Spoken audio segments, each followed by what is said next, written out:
Bonjour. Dans ce cours, nous allons explorer comment gérer les colonnes et les sauts de colonnes. Nous allons observer l'intérêt d'utiliser des sauts de colonnes, leurs avantages et quelques cas d'application particulière. De la même façon, nous verrons comment gérer les sections et les sauts de section. Nous aborderons l'utilisation des sections, leurs avantages et quelques applications particulières. Enfin, nous verrons pourquoi et comment changer l'orientation d'une page avec des exemples spécifiques. Commençons par les colonnes et les sauts de colonnes. Les colonnes et les sauts de colonnes peuvent améliorer l'organisation d'un document et en accroître la lisibilité. Ils permettent également d'utiliser tout l'espace disponible sur la page. Nous utilisons donc essentiellement les colonnes pour des raisons d'ergonomie. Souvent, une mise en page sur une seule colonne n'est pas très pratique ou agréable pour les publications envoyées par voie électronique et lues sur un écran. Dans les cas d'une police de taille normale, la ligne est trop longue pour une lecture facile en format monocolonne. Une mise en page bien conçue qui profite par exemple d'une organisation en deux colonnes pourrait présenter un texte de façon beaucoup plus agréable pour le lecteur qui se trouve face à son écran. Par ailleurs, une mise en page multicolonne est souvent utilisée dans les journaux, les magazines, les articles scientifiques. Les publications scientifiques demandent en effet fréquemment une mise en page sur plusieurs colonnes. Nous allons voir maintenant comment insérer des colonnes dans un document et comment créer des sauts de colonnes. Ici, nous avons appliqué un format en deux colonnes pour le corps de texte.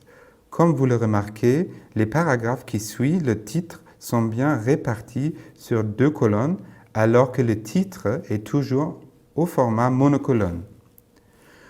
Pour permettre une mise en forme différente de ces deux éléments de texte sur la même page, nous avons inséré un saut de section continue entre le titre et les paragraphes qui le suivent. Nous allons explorer comment cela fonctionne dans un instant dans la partie de cette vidéo consacrée à la gestion des sections. Pour l'instant, regardons brièvement les sauts de colonnes. Vous pouvez être satisfait avec votre texte au format deux colonnes tel qu'il est réparti par défaut. Parfois, vous souhaitez qu'une partie du texte apparaisse sur la colonne de gauche et une autre partie sur la colonne de droite. Dans ce cas, vous avez besoin de la commande saut de colonne qui vous permet de passer votre texte d'une colonne à l'autre. Pour pouvoir voir le saut de colonne comme ici, il faut activer au préalable l'affichage des caractères non imprimables dans les éditeurs de texte. Enchaînons maintenant avec les sections et notamment avec les sauts de section comme nous l'avons vu dans l'exemple précédent.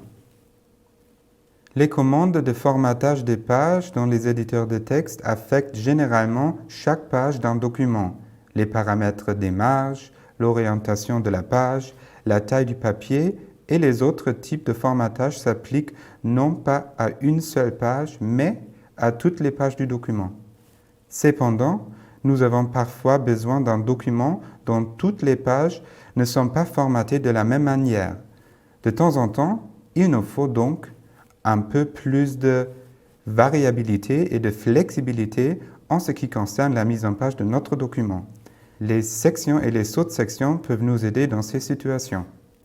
En règle générale, les sections ainsi que les sauts de section sont plus utiles pour des grands travaux comme un travail de fin d'études, par exemple un mémoire ou une thèse, mais aussi pour des gros dossiers comme des rapports, des articles scientifiques, etc. Qu'est-ce qu'une section? Dans le contexte de la mise en page d'un document, le verbe sectionner est un synonyme pour couper. Lorsque nous sectionnons notre document, nous le coupons en plusieurs parties pour pouvoir changer la mise en page d'une ou plusieurs de ces parties ou sections. Une section est donc une partie d'un document qui contient sa propre mise en page. Elle peut comprendre une seule page ou une série de pages, ou même l'ensemble du document. Par défaut, tous les documents de texte comprennent une seule section qui englobe l'ensemble du document. C'est ainsi que la même mise en forme va s'appliquer à toutes les pages. Pour la même raison, Toutes les commandes de mise en forme des pages affectent de la même manière chacune des pages d'un document par défaut dans les éditeurs de texte. Lorsqu'il faut modifier la mise en forme d'une partie dans notre document, la première étape sera de le couper pour borner les sections. Quelles applications concrètes nécessitent l'utilisation des sections?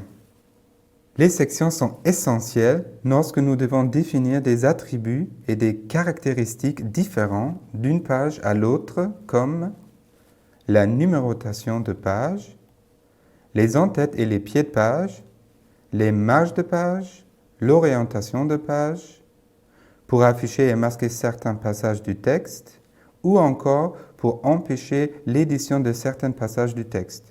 Les sauts de section permettent de changer le format des numéros de page. C'est le cas par exemple si vous voulez numéroter les pages des annexes d'un rapport en chiffres romains, alors que le corps du document est paginé en chiffres arabes. Les sauts de page permettent de faire en sorte que la première page d'un document soit une page de garde non numérotée ou que la numérotation commence après la table des matières.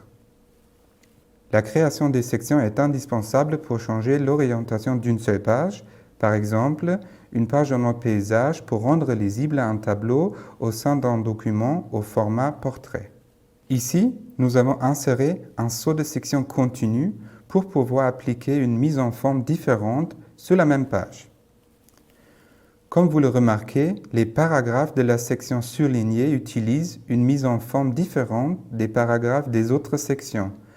Les paragraphes sélectionnés utilisent un format sur 2 colonnes, alors que ceux des sections précédentes et suivantes utilisent une mise en forme monocolonne.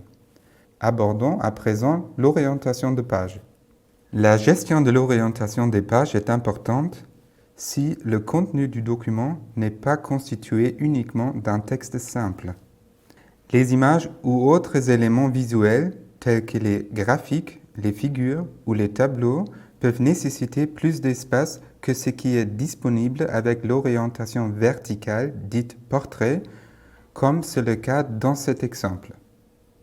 Dans ce cas, il peut être judicieux de changer l'orientation du document, soit pour la page en question, soit pour l'ensemble du document, et de choisir une orientation horizontale appelée paysage. Lorsque vous souhaitez modifier l'orientation de page pour l'ensemble du document, il vous suffit simplement de changer l'orientation à partir de n'importe quelle page du document. Le document ne contenant qu'une seule section par défaut, la modification sera répercutée sur chacune des pages du document. Lorsque vous voulez changer l'orientation d'une seule page, la procédure est un peu plus compliquée.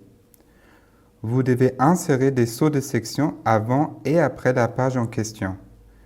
Une fois la section bornée, vous pourrez configurer l'orientation spécifique à cette section. Certains éditeurs de texte, par exemple Microsoft Word, font cela automatiquement. Maintenant que nous avons terminé la partie sur l'orientation de page, je vous propose de résumer ce que nous avons vu dans cette vidéo. Pour conclure, dans ce cours, nous avons vu pourquoi insérer et gérer les colonnes et les sauts de colonnes. Nous avons également évoqué l'intérêt de l'utilisation des sections et de sauts de section ainsi que la finalité. Enfin, nous avons abordé le changement d'orientation d'une page et nous avons vu l'intérêt d'utiliser des sections pour changer l'orientation d'une partie d'un document. Une mise en page bien conçue et adaptée apporte beaucoup d'avantages. En apportant une meilleure ergonomie, elle permet de mieux répondre aux exigences ainsi qu'aux attentes des tiers. Elle permet également d'améliorer l'organisation des documents et d'en accroître la lisibilité. L'utilisation des colonnes ainsi que celle des sections est indispensable dans ce contexte. Enfin, l'utilisation conjointe des colonnes, des sections et de l'orientation de page permet de mieux utiliser l'espace disponible sur la page de notre document et de présenter les éléments textuels de façon appropriée. Profitez-en!